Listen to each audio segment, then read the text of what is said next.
మహత్కార్యాలను ఆయన జరిగించడము మేము కళ్ళారా చూస్తున్నాము. तो इस तरह से जो अगर कोई उनको प्रभु के बारे में नहीं बताएगा, जैसे मैंने उस बच्चे के बारे में बताया, अगर हम उसको प्रभु के बारे में नहीं बताएंगे तो वो किस तरह से प्रभु को जानेंगे और कैसे वो प्रभु में आएंगे.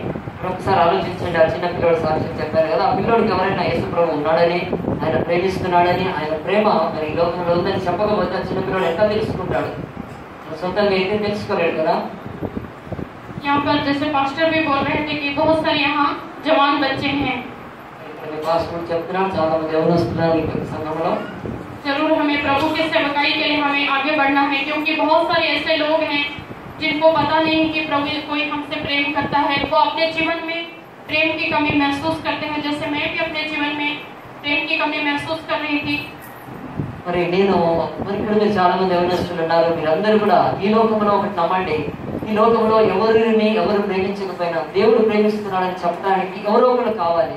మరి నా బ్రతుకులో కూడా నేను చిన్నప్పటి నుంచి నా తండ్రి త్రాగబోతు కనుక ప్రేమ అనేది లేదు. ఆ ప్రేమ రాయితో బతికి నేను యేసు ప్రభు ప్రేమను తెలుసుకున్నట్టుగానే మనం ఒకటి నమ్మండి, మనము దేవుడు మిమ్మల్ని ప్రేమిస్తున్నాడు అని చెప్పేవాడి లోకంలో కావాలి.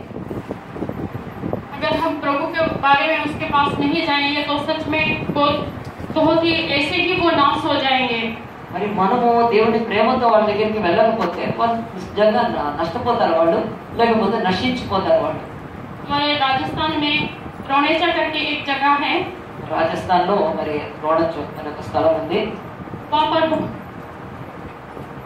पर बहुत सारे एक गुरु है और वो बहुत सारे ऐसे लोग जो हैं उस गुरु को मानने के लिए वहाँ पैदल चल के जाते हैं. మరి ఆ గురువుని అక్కడ కలవడానికి చాలా మంది మనుషులు గాలి నడుస్తూ అక్కడికి వెళ్తారు. बहुत दूर दूर से वो आते हैं, చాలా దూరం నుంచి వస్తారు అక్కడికి. वो सोचते हैं कि हम अगर पैदल चल के जाएंगे तो हमारी प्रार्थना जो है हमारी भक्ति को ग्रहण करेगी.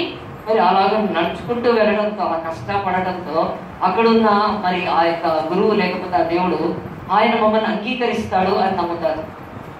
और इस तरह से बहुत जवान लोग भी, बच्चे लोग भी, बुजुर्ग लोग भी वहाँ पैदल चल के जाते हैं. మరి అది ఏదో యవనస్తులు వెళ్తే పర్వాలేదు, కానీ ముసలి వాళ్ళు, చిన్న పిల్లవాళ్ళు, అంటే శారీరకంగా ఆ శ్రమ పొందలేని వాళ్ళు కూడా అంత దూరం నడుచుకుంటూ వెళ్తారు.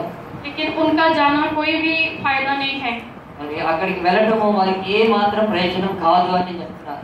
इस तरह से लोग जो है अंधकार में जा रहे हैं, जो उनको कुछ मिलने वाला नहीं है.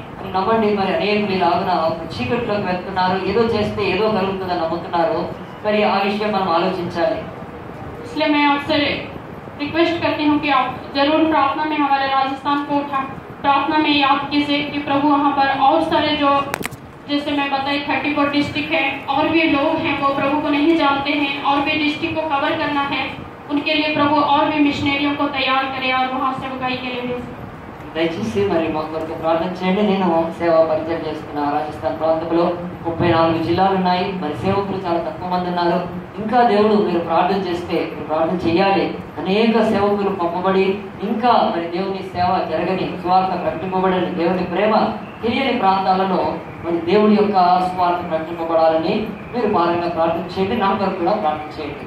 प्रभु सबका దేవుడికి వాళ్ళందరినీ దీవించి ఆశీర్వదించుగాక. అందరూ చెప్పినాము.